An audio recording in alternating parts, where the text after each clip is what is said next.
A fractured hand is I don't. What the fuck are we doing? And I'm sorry, I usually wait till like 30 minutes in an episode to cuss, but I have not been more upset. Welcome back to Beyond the Diamond, the Summer Stros edition. The Astros are 1-0 in summertime, starting June 1st. Summer Stros, OPS are defrosting. Weird series, recession indicator. Weird series, very weird series, very weird. A split in kind of the polar opposites of what you can totally imagine. Hey, wins are wins, baby. Oh, a win is a win, and a split felt appropriate. A 7-3 homestand, you take those. But what a weird Rays series this was, and I think we'll start it with the news of Yordan Alvarez has a fracture. And Josh, I don't know. There's this game back in the day we used to play in the youth called Operation. And when you had the magnets touch the outside of another magnet, it would buzz. And you would try to, for all the youth out there, you would have to use these tweezers to then get the bones out, right? The femur bone, the ribs. Yeah, before apps. You really had to be real meticulous with what you did. And apparently, we just need to ship all of that to Crawford Street because a fractured hand is I don't know. What the fuck are we doing? And I'm sorry, I usually wait till like 30 minutes in an episode to cuss, but I have not been more upset because if anyone's been watching and anyone that's been seeing the tweets and hanging along, I've been just dropping little Hansel and Gretel breadcrumbs up and down this thing because I've been dialed in specifically on this for 6 weeks now. And you did as soon as he went down, you texted us that you were pretty sure it's going to be a while. Yeah, and I was like, hey, it's going to be at least 4 weeks from Jump Street, not knowing the fracture, not knowing anything, just stuff that I've heard. And then 3 weeks in, I heard through things and people and places and stories and just little birdies that, hey, your little birdies told you your little finger or what's his name? Varys. I'm Varys. I'd rather be Varys. I mean, they both go out in bad ways, but I'd rather go out like Varys. That, hey, this is more serious than what is being led to believe. 1, 2, the timeline is not accurate, and 3, there's growing disconnects on all parties aside, and this is going to be pushed further down the road than what us as fans are being publicly told. And look, there's a lot going on. I'm not going to play doctor. I'm not going to play reporter. I'm not going to do any of that. It's just frustrating that I should not know any of that information more than a GM or more of a powers to be, because you don't send out that guy to hit field batting practice and then go, oh, by the way, earlier in the week, hey, I'm going to go on Sports Talk 790, or I'm going to be in front of the cameras of Space City Home Network, and we're going to basically say, hey, it's on the big guy. It's not on us. We're ready to go when the big guy's ready to go. It's so weird because is it incompetence? Is it just lying to the public? Is it a little bit of both? Like, what is the combination of things that's happening for this to continually be a problem for the Astros? And that's where it all lies, right? It's a continued problem across 3 general managers, across 3 managers. And Chandler and Tyler talked about it on their pod about just kind of the 3 things that are the variables that are consistent. And I'll let them go watch their pod. They had a great discussion on it really early on. But it leaves everything else up to interpretation for people. And the very cliche thing is like, we've got to make podcasting equipment more expensive, right? This is very much that scenario in a vacuum. Like, we should not be talking about this. Other pods shouldn't be talking about this. But we have to, because we are continued left in the dark, and then we're gaslit because we're dumb. No, like it's not like in the 80s where it's everything secret and the only thing you can read is from a beat writer in the Houston Chronicle in one little segment. I'm like, oh, okay, I gotta take everything what they say. No, I can get on fucking WebMD. I can get on all this shit and figure out, or people are telling us what's going on behind the scenes instantly. So you're going to sit there and gaslight us about the process and everything that's going on. And I mean, I know you're a big milk guy, Josh, but Dana Brown talking about calcium buildup almost set me off, dude. And he said it wrong. He was like calcium. Oh no, calluses. I'm like, how do you not have a prepared statement? Well, that's the problem. He shouldn't be doing that. Like, honestly, it's not on the GM. I mean, a lot is on the GM, but also he shouldn't be sitting there. Give me a doctor. Give me a team doctor that has a public, doesn't have to be the actual team doctor, but some PR guy that's like half a doctor, half a PR guy for the medical fucking Vatican City of this city that is just full of doctors and medical centers and hospitals. Their team is sponsored by hospitals. How do we not have this more, like, we, out of it, all the teams around the league, the Astros should be had the most buttoned down process of diagnosis to treatment to public information about it. I get it if you want to hide like some of it, you're worried about if we have a catcher that has a hurt thumb, we don't want to let that known because then a player sliding into home is going to try and spike it or some sort of bullshit like that. I get it. But there should be some sort of process for how information is released in a more normal way. Look at teams around the league. The Astros are one of the only teams in the entire league that have this issue. So it's not, some people in the comments say HIPAA, some people say like whatever. That's not the issue here. There's some disconnect between when a player gets hurt to when they're diagnosed, how they're diagnosed, how many tests are run, and what the public is told about it. This is a non-story if you just set expectations from the beginning. Hey, we don't know. Something's flared up. We're going to check it out. He's going to be out a few weeks. We're going to shut him down. Hey, we're going to go get this MRI. This because it's a non-story. If you have regular check-ins and you have a regular thing, you don't leave Pandora's box open for everyone else with podcast equipment to figure it out or dictate. Then you put the players in a tough spot. And I don't know how many tweets and how many things we see in our Instagram comments and on whatever for any injured athlete, especially going back to Kyle Tucker last year of, oh, you can't play with the bone bruise. I got a bruise off a foul ball in 1985 when I had my Easton bat. Why isn't Kyle Tucker playing? Well, hey, maybe because he had a fractured leg the entire time. So you incentivize and you have Pandora's box open to dumb people out there that just don't know anything from right and wrong, and you let them run wild with comments in our section, in the Astro section, in a player section. Hey, everything is being set up for failure, and it just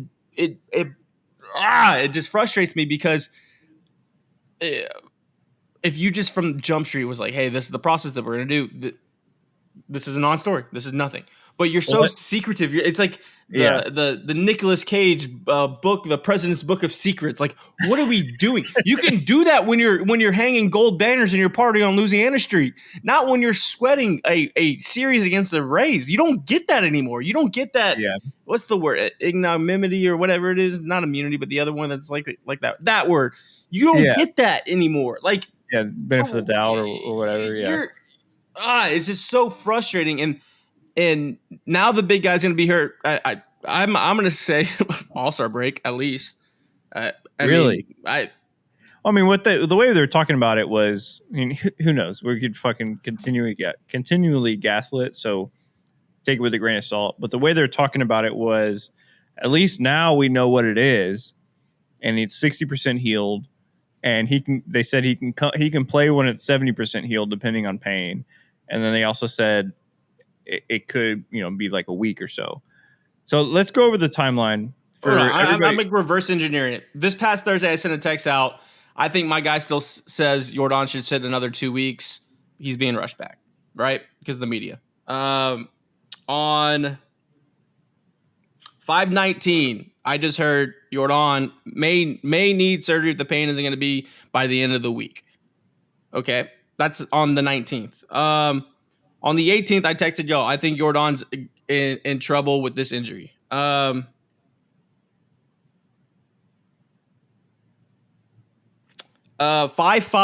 I texted boys. 4 to 6 weeks at least if there's a fracture. How do I know on 5-5 that there's a possible fracture scenario? 5-5, I think for sure out a month. He's already been out a month. 5-3, hearing 4 to 6 weeks depending on the swelling. Need a miracle on this swelling. Quote. Yeah, so for people that haven't been on Twitter or, following every reporter's timeline of what's going on here, he apparently what happened, I've heard multiple versions of the story, but apparently from my understanding what happened is he strained the muscle. Muscle strain. It was a muscle strain. And then he tried to work back from that too early. And then that's when the fracture happened. Yep. But it was so swollen, they couldn't see it with imaging, which I'm not a doctor. Maybe they couldn't. I've seen 26 seasons of Grey's Anatomy. Yeah. Let's get the swelling down under control and then get some imaging. And then hey, Josh, I know you're having leg problems. I need you to run a marathon tomorrow. Yeah, this is my problem. This is my problem. So they do imaging. They're swelling. They're like, fine, we'll just wait. They don't do imaging again until after they've already approved him to go do BP and face live hitters. And then they're like, he's still hurting. Maybe we should do imaging now. Do we not have health insurance? Yeah. Is this a thing? Do we not pay premiums? Understand. Can the Houston Astros, is an MRI too expensive? Is an X-ray too expensive for the Houston Astros? Why are we not getting weekly MRIs on our multi-million-dollar all-star player who has a very hurt hand that we don't? It'd be one thing if it was like a broken leg. It's like, we know what it is. We're just waiting on. Do we? Do we even know if it's a broken leg? Sure. But even then, get weekly MRIs. How hard is that? Anytime you're at home on a homestand, at the beginning of the homestand, get an MRI. At the end of the homestand, just find dates in there. How do you go an entire month without checking out the inside of what's going on? I feel like if I hurt my hand and I was just going to a regular doctor and we were doing regular checkups on it, they would do imaging more often than that. They'd be like, all right, it's been 2 weeks. Let's check on how much it's healed. Why? We got to move on. Yeah, but we do. The last thing, and I get it, there's going to be people who are like, the Astros don't owe you anything comment-wise or anything. No, 100% not. But you owe at least a timeline to set expectations, because if you don't, this is what happens. This Pandora's box that you've created, exactly, that you've done. There's the thing. The secrecy is one thing, but you can't have secrecy and incompetence. Yeah. If they were like perfectly buttoned up and they had all their things in a row and they were checking up and it seemed like they were doing a good job with players and getting players diagnosed right and healed right and taken care of, then you don't have to tell me shit. That's fine. Yeah. But when you continually fuck up, the public wants to know. Also, that's just gonna happen. I wouldn't care. I wouldn't care about 35 mundane procedural medical updates. Yeah. I will be bored by the third one. Okay, they're when you don't give anything, now you just have, hey, I don't know if you know this, we're all filled with anxiety. It's been kind of crazy. So now you let us fill the voids of what's going on. That's not good for anyone. Yeah. So that's just where I'm at. And you know what? You know who I feel bad for? Zach DeZenzo. His hand may be amputated because they immediately said they're getting imaging done. I'm very worried that he may come back with a Captain Hook, because I'm very worried about this procedure of what we're doing. There's like, we got to cut it off. What? What about MRI? Nope, cut it off. Amputation. It's like, that's what happens when you don't let me fill the gaps. Well, cutting their hand off, I guess. I don't know.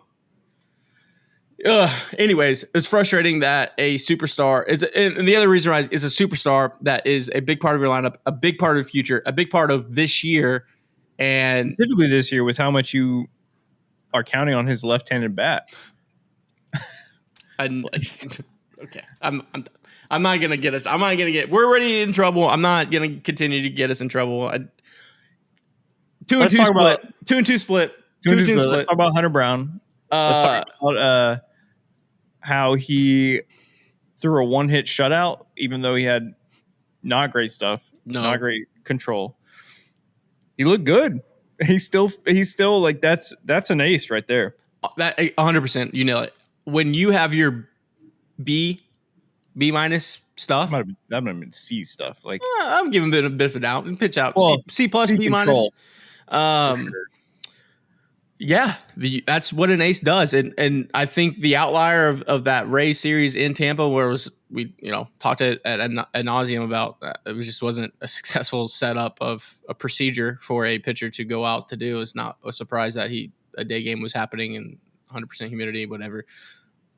Hunter Brown is the legit real deal and a Cy Young candidate, and it's going to be him and Tyreek Schoolboy at the very end, and that's all you can ask for. He's a legitimate bona fide ace, and that's what you got to do, especially after the game before where your bullpen gets trounced. That's what you go out and stop the blood, and you go stop the bleeding, and you do that as an ace. And man, him walking off the mound, letting off that "let's fucking go" was sick, absolute sick. So, I think he ended with 5 strikeouts, not the highest strikeout day. Got that big double play, 6 innings, ho hum, another win, 8 wins. And according to the graphic at Apollo HOU on Instagram, he has 8 wins. The Colorado Rockies, who have played 59 games, have 9. I'll tell you this, man. They're going to lose 120 games. I'm not one to be dramatic, but if I was a diehard Rockies fan, I would run on the field and probably light myself on fire for everyone to watch. I might, yeah. If I think there's even a chance, it might wake them up to sell the team or do whatever. I would become like the famous photo that Buddhist did. I'd just be like, yeah, that's me. Well, because you know what? 9 makes it worse? 50. You know what makes it worse? What?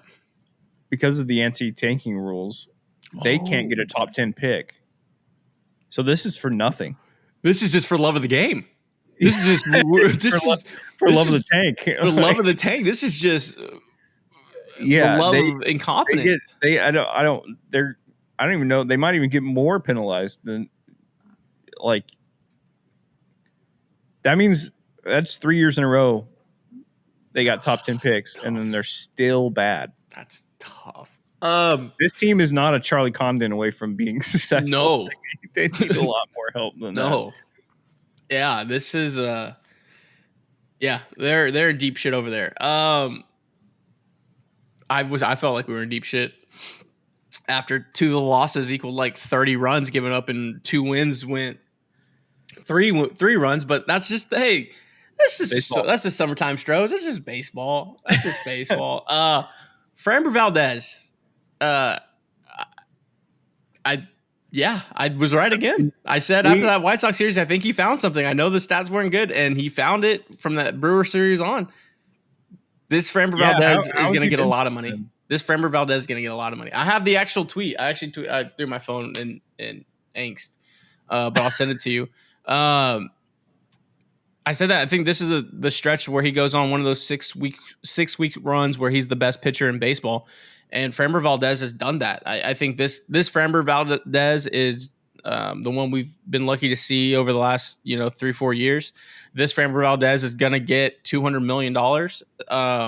It's not going to be by the Houston Astros, and good for him. And I'm just kind of in this JV run of enjoying the process and enjoying watching him pitch, because yes, the headaches, yes. I even got some chirps like, "Oh, you're trying to trade him." I'm like, yeah, well, if there was value, and the Astros were 6 games below 500 at that point, and by the way, that all these injuries are now popped up, you can't trade them. Yeah, you're not trade them now. At burner count 6, 7, 8, 1, 2 of my mentions. Oh, shit changes, brother. I don't know. I'm sassy today too because Texas lost. Texas lost last night. I've been getting a lot of chirps. It's just it's look. I don't know. I don't know. It's not your fault. I know it's not. Hey, it's not your fault. I know. I'm just. It's not your fault. I haven't had my coffee It's not yet. your fault, Will. Also made a dumb bet. I mean, I told you. I'll just say it right now. I was a little half asleep, a little Colorado vitamin out. I was looking at comeback player of the years. I actually put down $100 on Lance McCullers Jr. to win comeback player of the year at plus 2,000 odds, and I'm like, well, there's 100 out of my account that I was hoping for this week. So hopefully Lance gets me. I think that might win. I think that might win it for you. We'll get into the Pirates series and that matchup soon, but since you said that, since that Brewers game, Framber Valdez in 5 games, 37 innings pitched, 36 Ks, 1.70 ERA. Okay. Here's a segue. This is what they call making Instagram clip hits. The Houston Astros currently right now, I believe, have 4 All Stars. Jeremy Pena, Hunter Brown, Josh Hader, Isaac Paredes. Now, there's a legitimate chance Framber Valdez is an all-star and Jake Myers is an all-star. These Houston Astros may send 6 guys to Atlanta. Have they sent 6 guys? I know during the Golden Age, they sent 5 guys multiple times. That Cleveland one, I think, was a lot when they all took the selfie out. It was like Cole. 2019? Yeah. It was Cole, Verlander, Springer. Let me look it up. Bregman, Altuve, 5, maybe Correa. I just remember the selfie when they had the stars and stripes and they were in center field. And they 2022 they had Tuve, Yordan, Tucker, Valdez, Verlander. Ooh. 21 they had Tuve, Brantley, Correa, Presley. 2019 Brantley, Presley, Springer, Cole, Bregman, Verlander. That's I think that one I can. Okay. And then 2017, so they had 6 in the big years of the Golden Age, and they might be back to 6 this year. You might be right down. The AL if Framber keeps this up, I mean he's gonna be in there. Speaking of that, let's talk about this Hunter Brown, this Cy Young race. Okay. Talking about the current AL favorites for Cy Young and who Hunter Brown might be battling for that All-Star game start. Because you might think it's an easy answer being Skubal or somebody like that. Right now, between Fried, Crochet, Skubal, and Brown, Hunter leads in WAR at 2.9. He leads in ERA at 1.83. He leads in wins with 8. And he leads with ERA plus with 2.19. The main thing he trails at is strikeouts. Crochet has 101. Hunter has 84. But as far as the stats you need ERA plus. I don't know, Jim. Getting guys out. I don't know, Jim. Games. Look, there's 2 variables that we have to before Hunter Brown gets that start. One is how the schedule falls, the pitching schedule falls before that week of when the All-Star game is.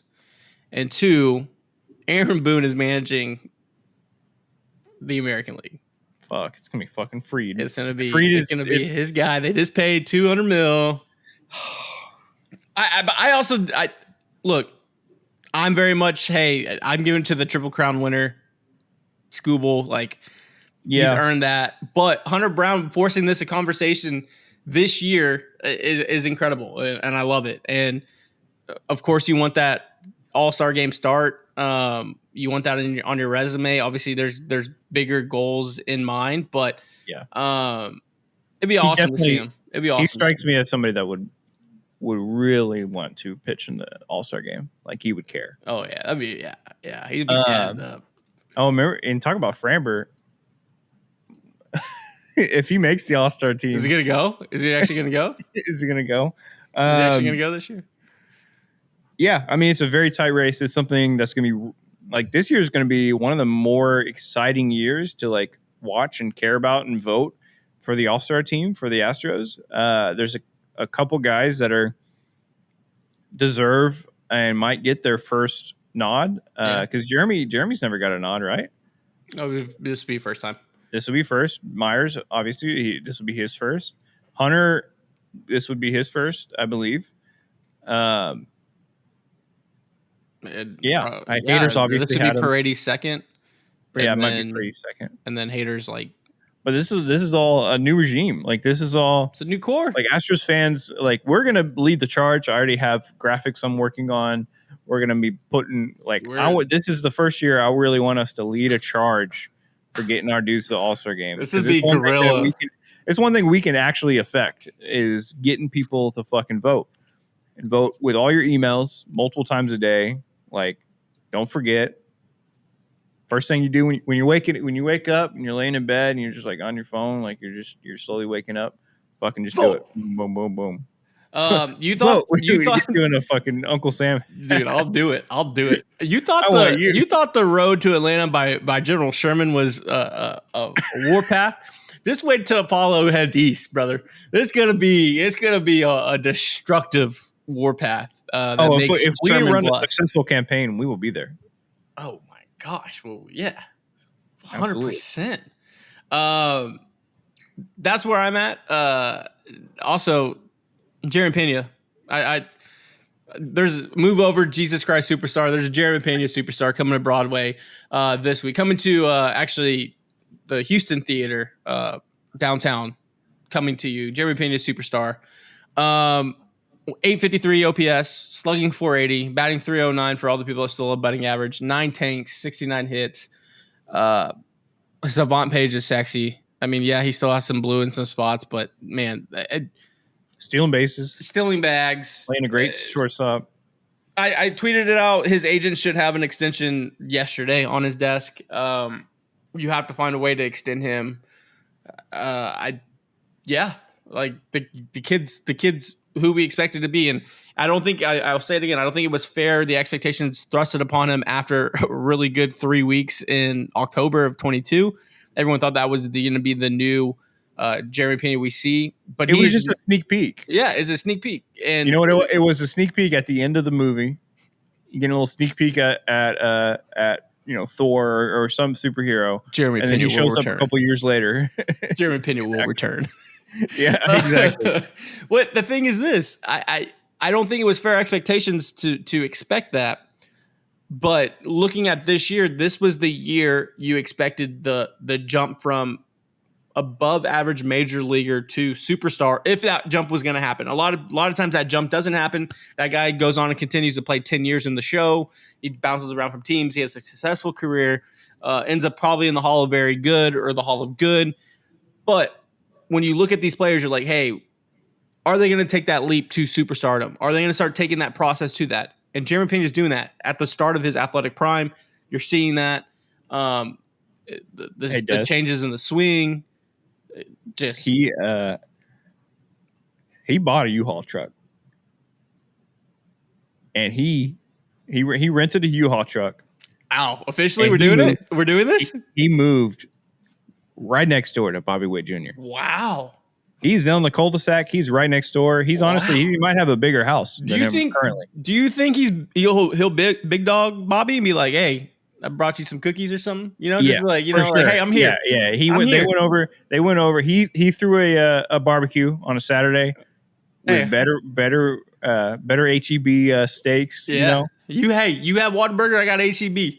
You got Whataburger. I got HEB. No Jeremy free Pena. ads. No free ads. Cut us a check.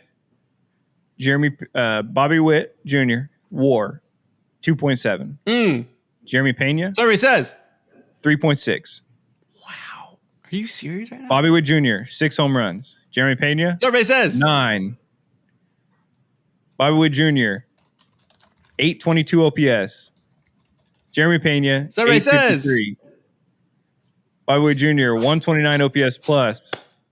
Jeremy Pena 140. Good answer. All Bobby Witt has on him right now is stolen bases. He has 20. Jeremy has 10. But he is performing. He is the best shortstop right now. I got to look at who else might be. Do you know what his OPS plus is right now? 140. 140. I'm telling you, dude, he's slowly building this resume out where you're going to be like, is he? He's the AL starting shortstop. over Bobby Witt Jr. Yeah. Like who, what? Who would have guessed that? And this is where we come in because history says Kansas City fans vote. Oh my fucking God! Remember when they got all nine Royals? They all still fucking sending mail-in ballots. Yeah. So we're gonna mail in rebate and get our votes in, and we will get JP3 starting that All-Star game. Oh yeah, there's gonna be a lot of propaganda, y'all, coming in the next. For the rest of the year. Speaking of the All-Star game and all that, I just thought, and I know like people have, their takes on the home run derby and if they want their players to play in it or not. Yeah, I think Isaac Paredes could just fucking destroy a home run derby. What's Atlanta down the line? I feel like Atlanta's deep down left field. Is it?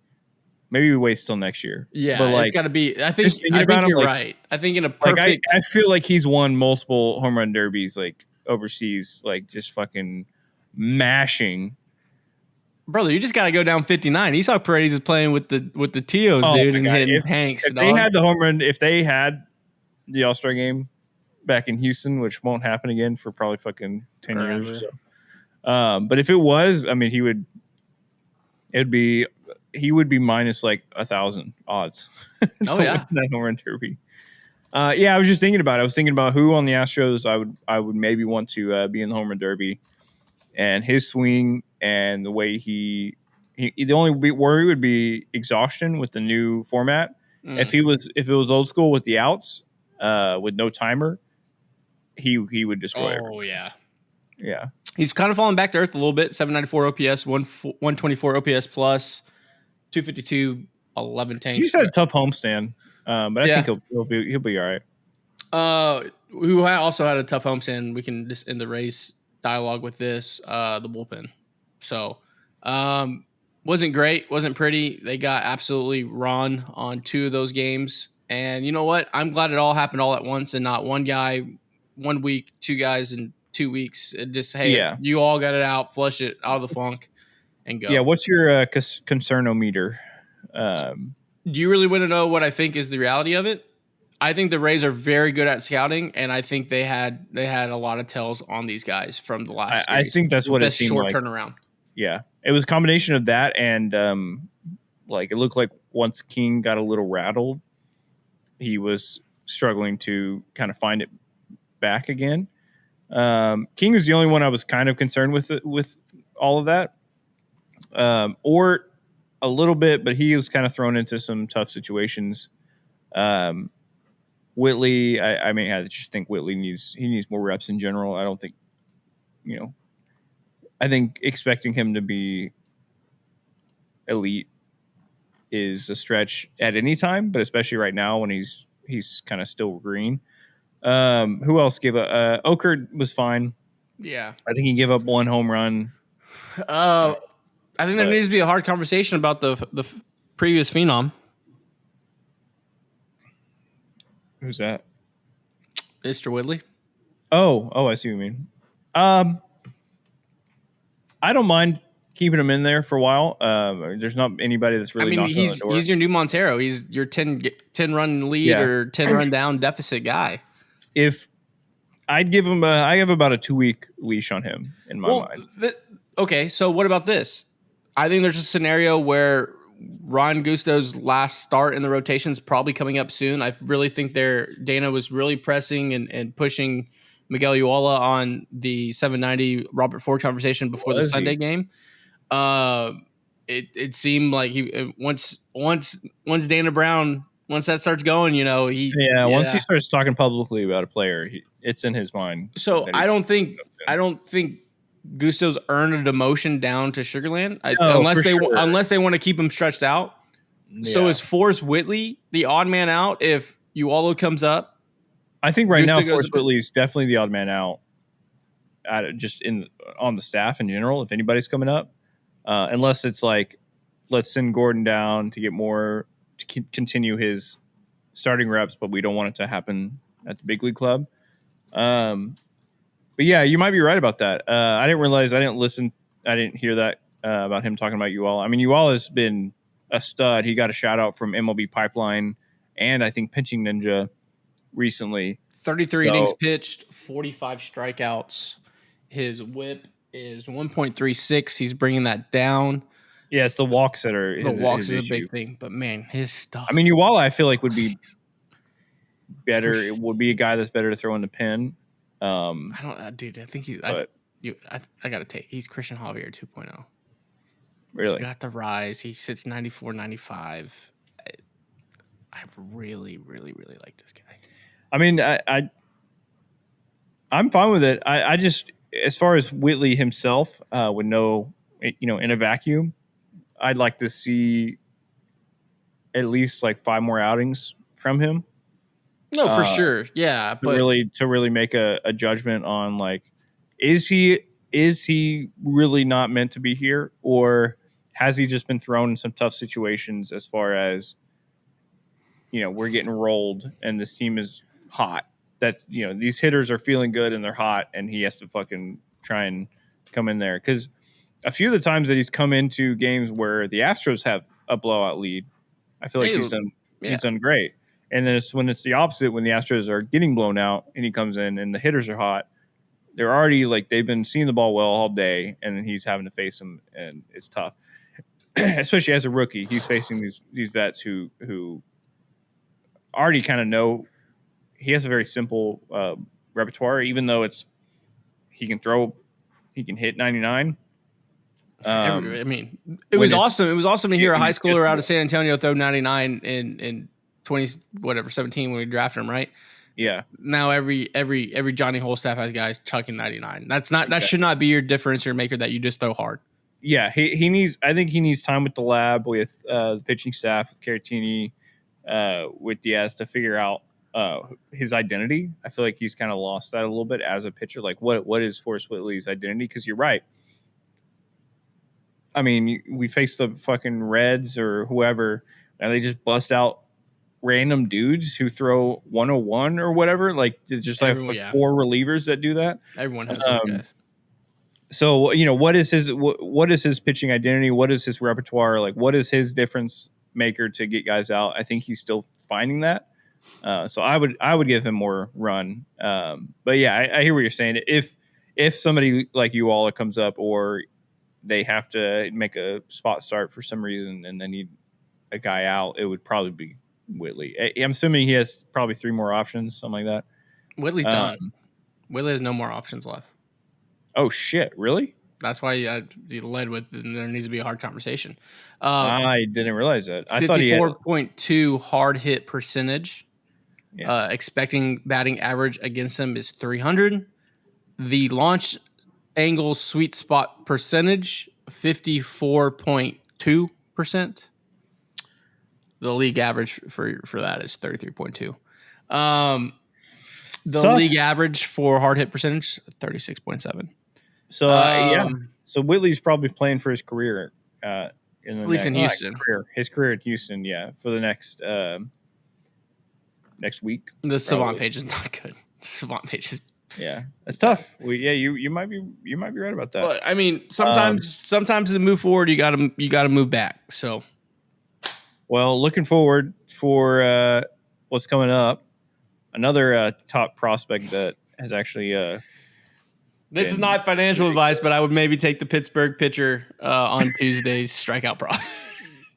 I'm actually really excited for this matchup, especially if Lance continues on this upward path that he's on right now. If there's no stacking good days, but it's the Pirates. I mean, I'm gonna knock on wood. Not gonna they're a big league club. They're they got O'Neal Cruz. They got McCutcheon, a vet. They have some bats in there, so I'm not going to talk shit on them. But they have a Tom Ball kid, Brian Hayes.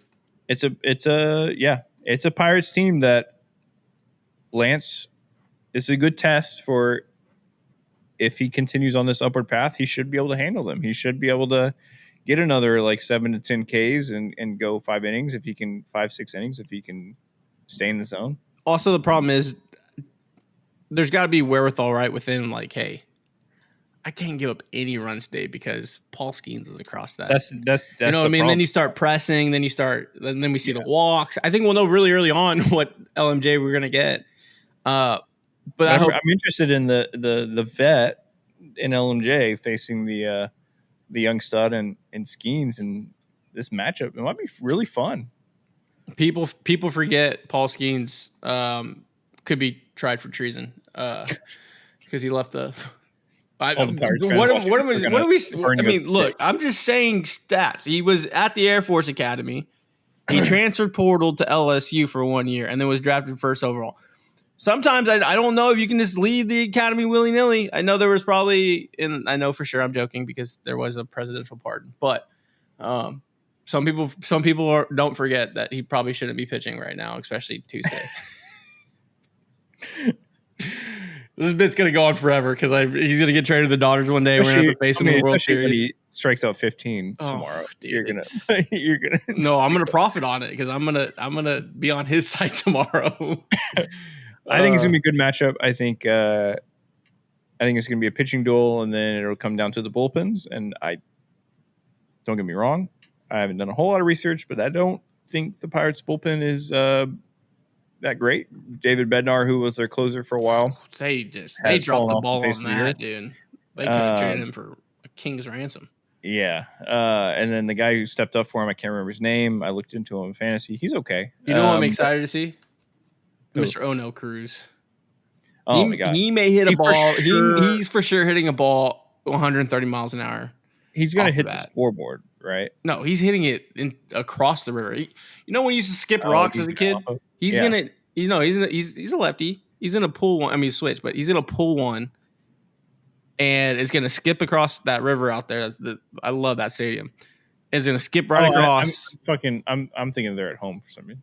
No, you're right. Yeah, he's gonna hit one. Brother, if he was playing at Minute Maid Park, he would have hit one to our office. He would have hit one right in your lap. He would have hit one right into your lap off. Yeah. No, I'm looking forward to this series. The Astros have McCullers, Gusto, and then Framber.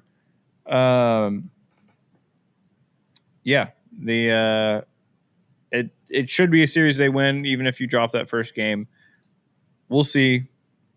You know, hopefully when we come back to talk to you all on Thursday, it's about a series win and continued momentum. The Astros have now gotten into a virtual tie, boxing match, punch for punch, with the Mariners now back and forth for first. I think we're gonna see them tangling for a little bit here, and then a team is gonna pull away. And I think it's gonna be the Astros. I think by the end of June, the Astros have a 3-4 game lead and keep it up. Mostly because the Mariners have played a bunch of nobodies so far this season, and the Astros have had one of the harder schedules. Yeah. And then we're hitting that point where, and you're seeing it, the Mariners were here, the Astros were here, and then now that the schedules are balancing out a little bit more, the Astros have come up, and it's going to continue to switch. That's my opinion. That's my opinion. I love it. But yeah, we will see you Thursday. But you know where I'm going to go tonight? Yeah, you can head over to the new Cypress location at Big City Wings over on Tuckerton Road. 14th location is live. It was awesome. Got to go out there for the soft opening. Beautiful, beautiful place. It's not a bad. You can watch literally at any spot in that place. You can see a TV. Great quality food, ingredients, everything in between. Houston's Wing Joint, Paul's Wing Joint. Head over to Big City Wings. 14 locations. I guarantee if you're in the greater Houston area, one is near you. You Zing, we Zang. Zing Zang. Long weekend with the boys. A little blazing Bloody Mary for some. I had the margarita mix. So go to Specs, HEB, or Total Wine to find the Zing Zang beverage or mix of your choice. And that's it for today's episode. All right. Yep. A little long one. We went on a little tangent. There's a lot to talk about. There was a lot. Series and the Yordan and all the there's a lot to talk about. Thank you for hanging out with us and listen to us rant and talk about all this. Let us know in the comments your thoughts on all of it. I'm sure you have opinions. Everybody does. But hopefully they take care of this series with the Pirates. We will see you Thursday to talk about it. Thank you for watching and listening to Beyond the Diamond podcast. Go Stros. Peace. Love you guys.